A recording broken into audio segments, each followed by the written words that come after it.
Halo guys, apa kabar kalian? Semoga kalian selalu sehat dan selalu dalam lindungan Tuhan. Alur cerita film yang akan kita review kali ini berjudul ABCD, American Born Confused Daisy yang telah rilis pada tahun 2019 kemarin. Dibintangi Lucy Liu sebagai Arvin, Ruxar Dillon sebagai Neha, Master Barat sebagai Basya, dan Raja Cembolu sebagai Bargav. Film ini menceritakan tentang dua anak miliarder manja yang selama 25 tahun hanya berfoya-foya. Sang ayah kecewa, anaknya tak kunjung berubah, hingga dia kehabisan ide dan terpaksa mengirim anaknya ke India dan memutus semua kartu kredit agar anaknya bisa hidup mandiri. Tanpa basa-basi lagi, inilah alur ceritanya. Cerita bermula, seorang penyiar berita bernama Babu tengah mencari pendapat dan reaksi warga perihal Menteri Keuangan, Bapak Nagendra Prasad, yang mendukung perencanaan Rp38 per hari, cukup untuk orang awam. Sebenarnya yang diwawancarai Babu ini tidak ada yang keberatan soal program tersebut. Namun dia menciptakan suasana seolah-olah warga menjadi kacau karena program tersebut. Ternyata Babu ini orang suruhan Nagendra sendiri yang saat itu tengah terserang penyakit jantung. Nagendra sengaja menciptakan kekacauan publik. Setelah sadar, Nagendra memanggil asistennya, Patil, untuk masuk ke ruangannya. Patil melaporkan bahwa rencana Nagendra untuk membuat kacau publik telah terlaksana. Kini saatnya Nagendra memasukkan anaknya untuk ikut terjun ke dunia politik. Ini adalah Arvin dan sepupunya Basya. Arvin merupakan anak miliarder yang tinggal di New York City. Setiap hari hobi Arvin hanya ke klub dan menghamburkan uang dengan mentraktir ciwi-ciwi. Kalau ini bapaknya Arvin, pemilik perusahaan Dreamland yang rendah hati dan pandai dalam keuangan. Dia terkejut melihat tagihan kartu kredit anaknya yang mencapai $20.000 hanya dalam 1 bulan atau sekitar 300 jutaan kalau dirupiahin. Saat di rumah, Arvin pun disidang oleh ayahnya. Ayah berkata, $20.000 sama dengan Rp1.500.000, dan artinya 4 keluarga bisa hidup bahagia selama 5 tahun. Tapi itu hanya gaya hidupmu selama 1 bulan. Tak ada yang senang saat ayah memarahi anaknya Arvi, tapi kamu harus tahu nilai uang dan hidup. Sayangnya Arvin menyepelekan itu semua. Dia beranggapan bahwa ayahnya bekerja untuk kesejahteraan keluarga. Itu artinya Arvin berhak sejahtera dan menikmati kekayaan ayahnya. Ayah pun tidak habis pikir. Lalu Arvin pergi ke diskotik lagi untuk menghamburkan uang.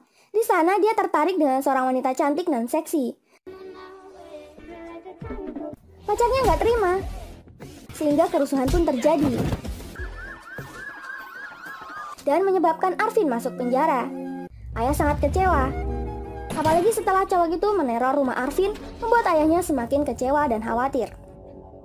Keesokan harinya, ayah menasihati Arvin, karena sebentar lagi Arvin akan kuliah di Melbourne University. Arvin disuruh liburan ke India. Awalnya Arvin menolak karena India terkenal sangat kumuh, jorok, dan banyak polusi. Namun ayah mengingatkan agar Arvin tak lupa bahwa ayah dan ibunya juga berasal dari sana. Di sisi lain, Bargav, putra Menteri Keuangan Nagendra, datang ke ketua partainya. Nagendra bermaksud untuk mencalonkan putranya sebagai Menteri Keuangan menggantikan dirinya yang sudah sepuh di partai banteng tersebut. Namun ketua sedang mengeluhkan pabrik kimia Nagendra di Nataji Nagar yang diam-diam menyebar dan meresahkan warga. Jika berkelanjutan, maka akan mencemarkan nama baik partai. Nagendra memastikan bahwa anaknya akan mengatasi semuanya dengan baik. Namun ketua tidak mempercayainya. Dia berkata, buktikan saja ucapanmu. Kalau anakmu mampu mencapai popularitas di masyarakat dengan baik, maka aku akan memberikan kursi sebagai Menteri Keuangan untuknya. Lanjut cerita, akhirnya Arvin dan Basya sampai di India. Mereka terkejut mengetahui yang menjemput mereka adalah pemilik mobil bobrok. Dan tempat tinggal mereka adalah rumah kumuh yang tak ada sedikit pun kemewahan di sana. Arvin menelpon ayahnya, namun tak kunjung diangkat. Akhirnya Arvin membuang kunci rumah jelek itu dan segera check-in hotel mewah di Hyderabad. Dan tidak menyadari bahwa kartu kredit mereka telah diblokir oleh sang ayah. Arvin dan Basya jalan-jalan ke mall untuk melihat ciwi-ciwi India. Arvin tertarik dengan seorang wanita bernama Neha yang sedang bekerja shift di sana. Dengan modus akan membeli produk, Arvin meminta nomor telepon pribadi Neha, namun Neha memarahinya. Hal itu membuat Arvin tersinggung dan mengatakan bahwa suatu saat Neha pasti akan membutuhkan nomor teleponnya. Idiot. Namun saat mereka hendak menyewa mobil mewah, kartu mereka tak satu pun berhasil melakukan transaksi. Arvin dan Basya akhirnya pergi ke bank untuk mengecek kartu-kartu mereka dan semua saldonya nol karena diblokir ayahnya. menelpon Arvin. Dia berkata kalau Arvin hanya akan dijatah Rp5.000 per bulan oleh ayahnya. Arvin pun menjadi lemas karena tagihan hotel yang semakin membludak. Malam harinya, Arvin minta bantuan teman-temannya untuk meminjamkan uang untuknya membayar tagihan hotel. Tapi semua temannya tak ada yang mau membantu. Akhirnya Arvin dan Basya pun berencana kabur. Sayangnya mereka tertangkap. Arvin menjelaskan keadaannya kepada pihak hotel dan mereka tidak mau tahu. Intinya paspor Arvin dan Basya akan ditahan dan tidak akan dikembalikan sebelum mereka melunasi tagihan.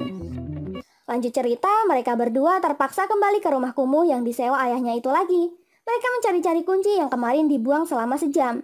Tak lama, seorang gadis kecil bernama Marina datang dan memberikan kunci mereka yang hilang. Arvin berterima kasih dan menggendong Marina. Tapi ayah Marina yang bernama Kishore Males mengira mereka menculik anaknya. Tapi setelah tahu kalau Arvin adalah tetangga baru mereka, Males pun menjadikan mereka sebagai teman. Arvin dan Basya merenungi nasib mereka yang jauh berbeda seperti sebelumnya. Makanan, alat mandi, dan tidak ada pembantu yang mengurus rumah. Hidup irit dan membeli pakaian diskon dan menulis pengeluaran mereka sebaik mungkin. Di sisi lain, Bargav mendapat keluhan dari inspektur polisi bahwa pabrik kimianya telah membuat kekacauan di sekitar. Orang-orang pada protes dan demo, dan setiap hari jumlahnya meningkat. Namun Bargav tidak mau tahu soal itu. Hal itu membuat inspektur kebingungan. Scene pun berlanjut. Di malam hari, Neha tak sengaja menabrak Arvin yang ada di tengah jalan. Arvin pura-pura kesakitan dan Neha merasa bersalah. Arvin meminta $80 untuk berobat. Tapi Neha mendengar percakapan Arvin dan Basya yang pura-pura sakit untuk memeras Neha dan akan beli miras. Neha pun diam-diam kabur. Keesokan harinya, akhirnya Arvin mendapat telepon dari ayahnya. Ayah berkata bahwa dia sudah mendaftarkan Arvin ke kampus. Arvin lega, dia mengira ayah memasukkannya ke Melbourne University. Itu artinya dia akan segera kembali ke Amerika. Namun sayang, ayah mendaftarkan Arvin di kampus India. India loh. What? Indiana? Tepatnya di institusi Nava Barat. Jika sudah selesai kuliah, Arvin baru dibolehin pulang. Fine. Keesokan harinya, Arvin dan Basya pun pergi ke kampus menaiki bus. Dan itu adalah pertama kalinya. Sesampainya di kelas baru, mereka disambut hangat oleh dosen. Karena Arvin dan Basya ketinggalan 2 minggu pelajaran, dosen meminta Neha untuk mengajari yang ketinggalan. Setelah pulang, Neha menahan Arvin dan memintanya datang 1 jam lebih awal untuk belajar bersama mengejar yang ketinggalan. Sekaligus meminta nomor telepon Arvin dengan terpaksa, karena dosen yang minta. Arvin pun kepedean. Di saat yang sama, Bargav datang ke kampus Nava Barat milik ayahnya. Dia memarahi manajemen kampus, di mana setiap siswa yang nunggak harus segera membayar dan terakhir tanggal 25 bulan ini karena Bargav sedang membutuhkan uang banyak untuk kampanyenya. Jika tidak membayar, maka siswa harus di-DO, dan jika tidak dilakukan aturan itu, rektor akan diganti. Keesokan harinya, Arvin datang terlambat. Sorry, Andi. Walau begitu, Neha masih sabar dan mau mengajari Arvin. Besoknya, Neha mengantar Arvin pulang ke rumah. Dia terkejut dan bertanya, "Bukannya kamu anak miliarder ya? Kenapa kamu tinggal di tempat kecil ini?" Arvin menjawab dengan mengarang bebas. "Alasanku kesini adalah karena ayahku. Ayahku gila uang. Dia terus mencari uang sampai tak sempat cium anaknya.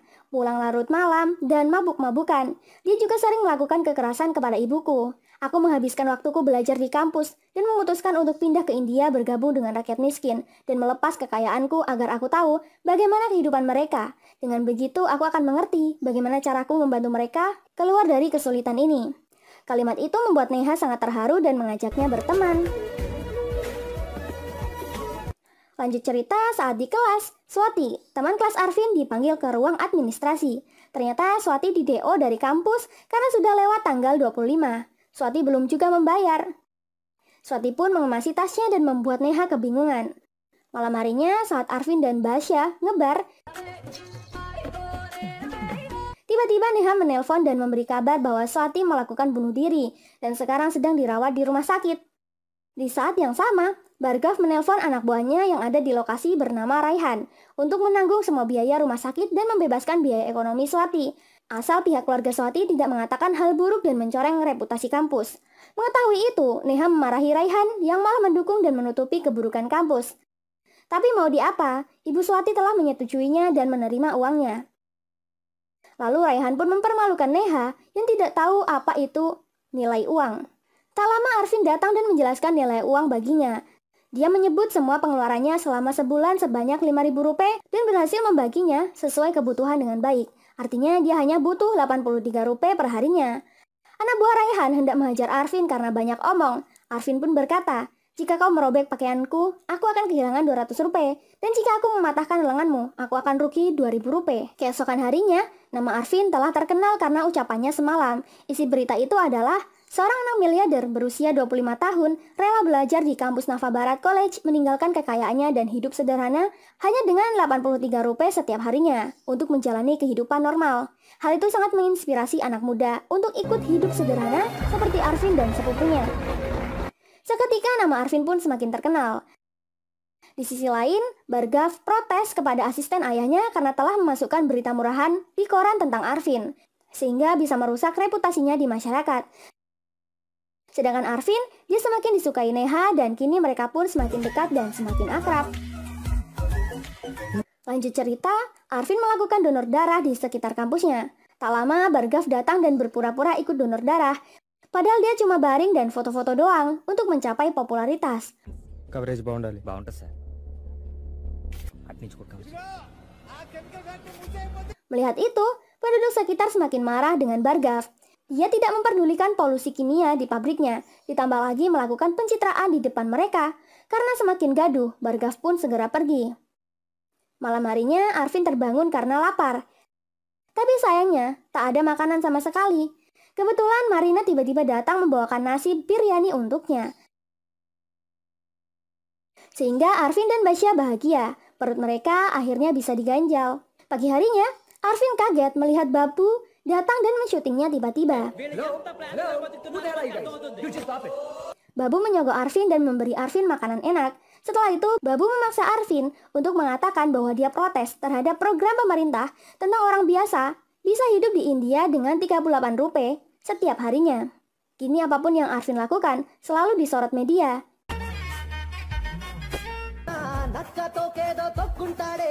Hingga namanya sangat terkenal di seluruh India dan membuat bangga orang tuanya. Followersnya semakin banyak dan Neha semakin cinta. Bahkan nama Arvin berhasil menjadi kandidat Youth Icon of the Year. Arvin mengetahui kabar itu dari Neha yang saat ini menelponnya. Arvin dan Basya sangat bahagia karena jika Arvin menang, dia akan mendapat hadiah 5 lak dari saluran TV terbesar di India. Arvin dan sepupunya pun menemui petinggi stasiun TV tersebut. Ternyata kemenangan tergantung dari polling SMS dan sudah mulai dari hari ini. Petinggi itu bertanya, mengapa Arvin masih mengharapkan hadiah 5 lak ini? Arvin menjawab, kalau dia akan membagikan uang itu kepada para fakir miskin di India. Padahal dia ingin gunakan uang itu untuk pulang ke New York. Sedangkan Bhargav, dia mendapat pujian dari ketua partai karena namanya berhasil masuk dalam 3 besar ikon anak muda tahun ini. Lagi-lagi Bhargav melakukan pencitraan dengan mampir makan di pinggir jalan. Dan lagi-lagi, Arvin melihat Bhargav berbohong dengan memuntahkan makanan yang baru saja ia beli. Setelah itu, Arvin malah merencanakan pencitraan juga biar popularitasnya naik. Mereka mencoba melakukan kegiatan sosial dan memperoleh banyak voting, meskipun masih di bawah Bhargav dan Navi.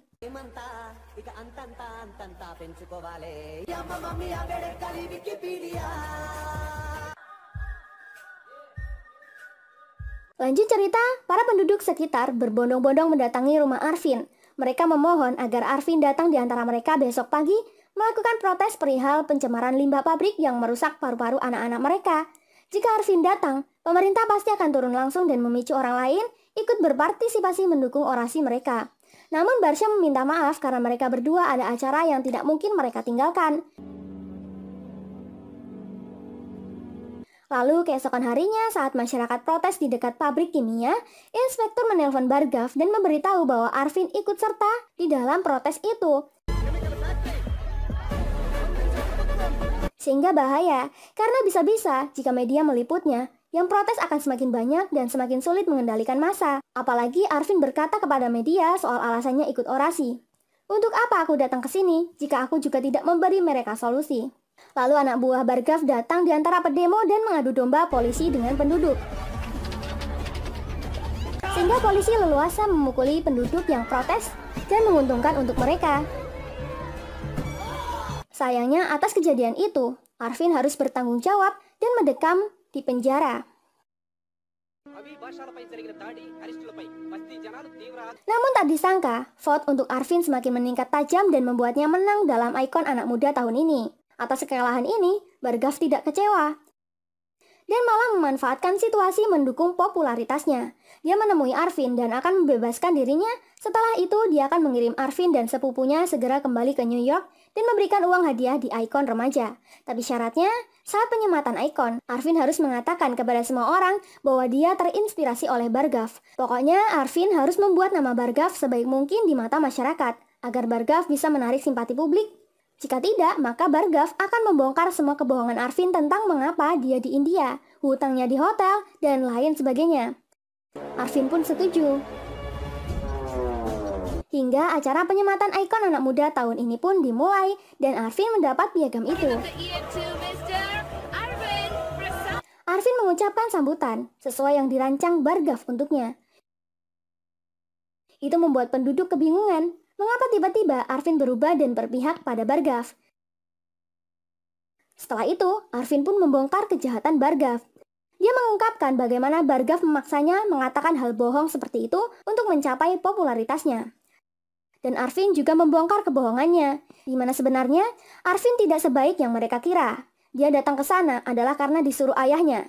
Dia sangat hedon dan tak mengerti apa nilai uang untuknya. Makanya dia dikirim ke India untuk belajar hidup sederhana. Masalah hotel juga kesalahannya yang tidak mengetahui kalau semua rekeningnya diblokir. Dia mengutang dan paspornya ditahan di sana. Arvin meminta maaf kepada semuanya atas kebohongan besar ini. Apalagi setelah kejadian protes kemarin, Arvin merasa sangat malu. Saat penduduk mengorbankan tubuh mereka agar Arvin tak dipukuli polisi, dari situ Arvin sadar, ternyata dia tidak ada gunanya sama sekali untuk mereka. Tapi mereka telah berguna bagi perubahan dalam hidupnya. Di akhir kata, dia berpesan agar penduduk, terutama pemerintah, segera mengatasi pencemaran limbah kimia yang mengakibatkan kerugian penduduk di sana. Pemerintah harus memperhatikan kesejahteraan rakyatnya dan terus peduli pada rakyatnya. Arvin mendapat tepuk tangan dari semua penduduk. Namun, dia telah mengecewakan Neha. Sedangkan Bargav, dia pusing 7 keliling dan harus minum antangin JRG WSWS bablas angine. Ayah Bargav kecewa. Sedangkan ketua partai akan menghapus nama Bargav dari partainya, menutup pabrik kimia dan menuntutnya di pengadilan.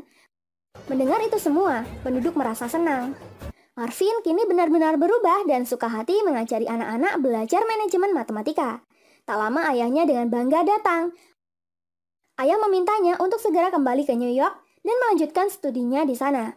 Pelajaran untuk Arvin sudah cukup dan ayah menyesalinya.